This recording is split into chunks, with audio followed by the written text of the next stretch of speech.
If you are just waking up this morning, I just want to give you the latest. At least two people, and this is a terrible story actually, at least two people, including a child, have been killed after a car drove into crowds at a Christmas market in the German city of Magdeburg. 68 people have now been injured, 15 of them seriously. The extraordinary thing about this story is that the suspect is believed to be a 50-year-old Saudi Arabian doctor. This is according to the Saxony Prime Minister Rainer Haseloff. A chaotic situation. Ursula von der Leyen, all those from representing the European Union, expressing their shock and horror, and Ursula von der Leyen has condemned the brutal and cowardly act in Magdeburg. You know, this isn't the first time this has happened, is it? At a Christmas market. This is... I mean, it's particularly vile and goes against everything to do with human nature. This is a time of celebration. It is, and as you rightly point out, it's not the first time we've seen this. There's a piece in the Daily Mail today talking about how festive fairs have been targeted in terror attacks for more than 10 years, predominantly in Germany, but also in France. Usual caveats apply to this current situation in the last 24 hours. We don't know the motives of this guy yet. There's a lot of speculation on social media. What we do know is terror attacks in the past have been carried out by people who, for whatever reason, don't like the Western way of life, or they're obsessed by some kind of ideology or some kind of extreme version of religion. And as you rightly point out, it's awful because the people who are being killed here or seriously injured, they're innocent people. We're hearing reports from overnight that, you know, children have been injured, possibly a child killed as well. They go out, they're doing their stuff around Christmas, and it's the most vilest of acts. It really is. The latest on this, a memorial service will be held in Magdeburg's cathedral at 1900 local time. This is today, according to the city mayor. The US now says this has just broken. The US says it's horrified by the attack in Magdeburg. That's the State Department. We send our condolences to those affected and stand by our friend and ally, Germany. Now, in terms of the suspect, and it is difficult because we can't actually, we don't know a great deal, but the suspect is believed, and you mentioned there, someone who hates the West or our way of life, it's believed to be a Saudi doctor, permanently resident in Germany. So that is not stereotypically the kind of person one would expect. No. The interesting piece in the Mail looks back at previous attacks, and they highlight one that took place in 2016 in Berlin, and it turned out that the attacker was a failed Tunisian asylum seeker, Anis Amri, who was killed 4 days later by police during a shootout in Milan in Italy. He had arrived in Germany a year and a half earlier, 24 years old. He'd used 14 different identities during his time in the country and had been on a list of potentially violent Islamic extremists. Now, that's something that happened in 2016. I only mention that because it gives some background to previous attacks and the kind of person who's carried it out. I think the big question that remains this morning, and I think as time goes on over the next few hours, we'll find out more and more about this, what's believed to be a doctor who's resident in Germany, but comes from Saudi Arabia, about what his motives might be. And there's a lot of speculation, as you would expect, on social media this morning, none of which can actually be nailed down. Absolutely right. And of course, he came to Germany in 2006. As I say, a 50-year-old doctor originally from Saudi Arabia. He was not known, according to the news reports coming out of Germany, as an Islamist extremist. That's interesting, and as you say, there's a sort of huge kind of outpouring on social media, and of course we can't corroborate any of that. And you do have to be very careful when you read that, don't you? You do, and it's understandable because people are scared. I mean, I bring it back to the shores of this country. We have Christmas fairs and markets in the United Kingdom, and a couple of weeks ago there were pictures all over the newspapers. I think one of the key markets was in Manchester, where you've got armed police walking around because it is sadly deemed a possible terrorist target at this time of year. It's really sad. I just want to mention what Saudi has said. The Kingdom of Saudi Arabia has expressed solidarity with the German people and the families of the victims following that incident yesterday. Let's move on and talk. I was going to say let's talk about something a little more positive, but I don't think it is. It's Keir Starmer. I mean, this man, I mean, really, well, we'll talk about, actually, his take on the world and whether he has any insight at all into what he is doing. But Keir Starmer has handed peerages to his former Chief of Staff, Sue Gray. Yes. I mean, this is extraordinary. A dozen union bosses, former Labour MPs. Now, his reasoning for this is to, essentially, to change the mathematics in the upper house. So, to become more on parity with the Conservative Party. But he's rewarded the former head of the trades union Union Congress, the union leader who led the teachers' strike last year. People around the country will be thinking, why do they deserve an people award? who fund his political party, essentially. Well said. Yes. I mean, I don't want to be too blunt about it, but that's the case, isn't it? The unions pretty much underwrite the Labour Party. They do. Listen, I'm sick of this, and I think a lot of people listening and watching talk are sick of this. You know, the House of Lords is another example of a Keir Starmer U-turn. A couple of years ago, he was saying, let's scrap the House of Lords. Funny that, isn't it, how he's changed his mind? Who would have thought it? All of a sudden, he's in government and he sticks a load of his mates in the upper chamber. And what do we know about the House of Lords? We know that you get 361 quid a day in expenses if you turn up, which is nice work if you can get it. Well, we were saying that this morning. You turn up, you sign in. Yeah.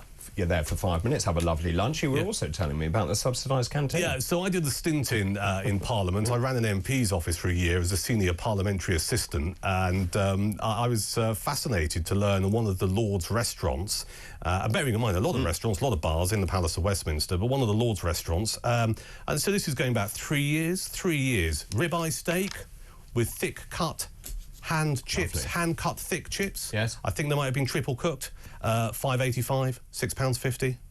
And there is the dichotomy, isn't it? You've got a cost of living crisis going on outside, and then you've got the Lords having an absolute joyous time for 300 quid a day just for signing in.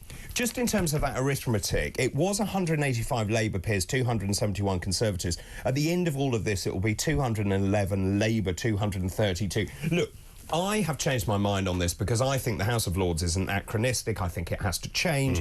We need a revising chamber. There is no doubt about that. But this isn't the right thing. What, your mate who helps you along and gets you elected is then shoved into the upper house? That just doesn't seem very democratic. It doesn't seem very democratic, and to be fair and balanced, because I like to try and be fair and balanced sometimes, you know, it's not just Labour who are doing this. No, indeed. Kemi Badenoch's put in a load of people. She has. You know, all of the political parties do it. The Lib Dems have done the same as well. They're all guilty of whacking people in there, and I get it, because you want to try and balance the numbers. I understand. But how many people do you need in a revising chamber? Exactly. I think the House of Lords in its current form should be scrapped. We need a second chamber. We should have that safety mechanism, if you like, of checks and balances to be able to challenge the stuff that comes out of the House of Commons, but this is no longer fit for purpose. There was one that really stood out to me. This is Toby Young, the outspoken journalist and educationalist. He's become a Tory peer. He founded one of the early free schools. He obviously has been embroiled in a sort of battle with progressive activists. I actually welcome that one. I think he probably is the right type of person. I agree. Big fan of Toby Young, also an associate editor of The Spectator. Has been a bit of a lone voice because he runs the Free Speech Union as well, doesn't he? He does. So, you know, he goes into bat for people who have either been cancelled or lost their jobs because they dare to say something that their bosses might disagree with, or students that they've been teaching kick off about. So I'm a big Toby Young fan, which puts you and I in a difficult position because it's almost like we don't mind certain people going in the House of Lords if we like them. Yeah, I mean, well, it's a good point. What about Sue Gray, though? Because, of course, she I don't think had an easy relationship with Keir Starmer. If you remember, she was then promoted/demoted to being heads of the nations and regions or whatever it was. She turned that down, and now Starmer sticks her in the upper house. Why? To keep her quiet? Yeah. It's a reward, isn't it? Yeah. You know, she knows where the bodies are buried, to coin a phrase, and probably knows where the spades are kept. And just in terms of that, how would you try and replace that chamber? And I've often thought about this. Do you have some sort of elected upper chamber? Yeah. Because when you look at most democracies around the world, there is a revision chamber. I think it is very important. It's very dull, actually. A lot of what the House of Lords does, and through friends like Claire Fox, for example, I know more about what the House of Lords does. It's the detail, isn't it? It is the detail. Yeah. They analyse the detail. I think it's certainly got to be elected. I don't know what size we'd cap it at, though. I mean, I just don't know where we'd start with that. Does it need to reflect the 650-plus MPs in the Commons? Don't know. But I think the baseline has to be they have to be elected. We can't carry on just handing out places in the House of Lords to someone who might have funded the Labour Party, or indeed the Conservative Party, or anyone else. Because it brought abject chaos through strikes, and then you give them a pay rise. And the other thing, David, it's you and I and people listening and watching Talk this morning who pick up the tab, the taxpayer. We're funding all of this. 100%. There was another story, actually, late last night about Starmer saying he doesn't regret anything that he's done. And when I read that headline, I thought, you know, is it naivety is he just so displaced from reality? When you look at the winter fuel payments that are being denied to the elderly people, the waspy women, whether it's the inheritance tax on farms, VAT on private schools, I mean, I could go on and on. He's the most disliked Prime Minister, as far as I can see, as far as records go back. He wouldn't do anything different. What drives him? What drives him? I don't know what drives him, but I think he's tone deaf when it comes to understanding the mood of this country. I know people who work in the NHS, who voted Labour, thought this was the answer to all of their problems, and even they're going, don't like what he's doing about this, don't like what he's doing about that. They've got buyer's remorse. I mean, I have no sympathy because, you know, if you look at history, it wasn't going to be any different. And it's fascinating to watch it all play out. Mistake after mistake after mistake.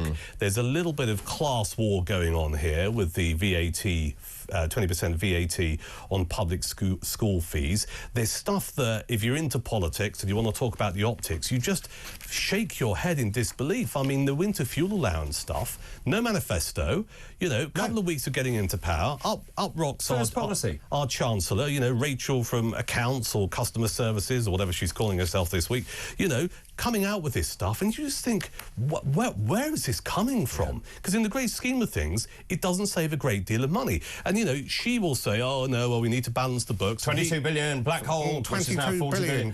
You know, you're going to get all of that going on, yet they can find money for, like, overseas climate aid. So there's money there. These are all political choices. I mean, it's quite interesting this morning. This is the front page of the Mirror, Return of the Family Doctor. This is a great spin from the Mirror about how Wes Streeting is actually going to change the NHS. I mean, you can't conjure doctors out of nowhere. Let me just ask you, if I may, Keir Starmer, I think, has a lot of problems, and we now, according to some senior journalists, senior Labour MPs and cabinet ministers are now talking openly about Keir Starmer not leading the party in the next election. How long's he got? I think it's really interesting. So when I'm not wearing Santa hats here at Talk, I ply my trade elsewhere as a political commentator without the Santa hat. And, you know, I was doing some telly last weekend somewhere, and I was talking off camera to a couple of the people who I was working with, and I said, you know what, I just don't think he's going to last the course. And they went, no, they won't get rid of him.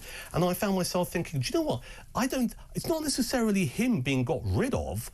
He doesn't look like he's enjoying it. Every TV interview you see or radio interview you hear, it's almost like there's a gun to his head.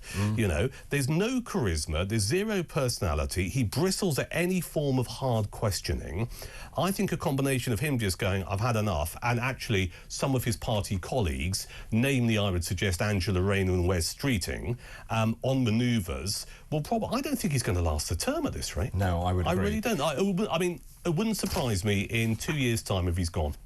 2 years? You'll give him that long? Well, another year and a half on top of the 6 months. Well, let me just throw that out. I just think it's a really interesting talking point. So this morning, I'm just asking you, how long do you think Keir Starmer has got? Do you think he will actually try and carry on?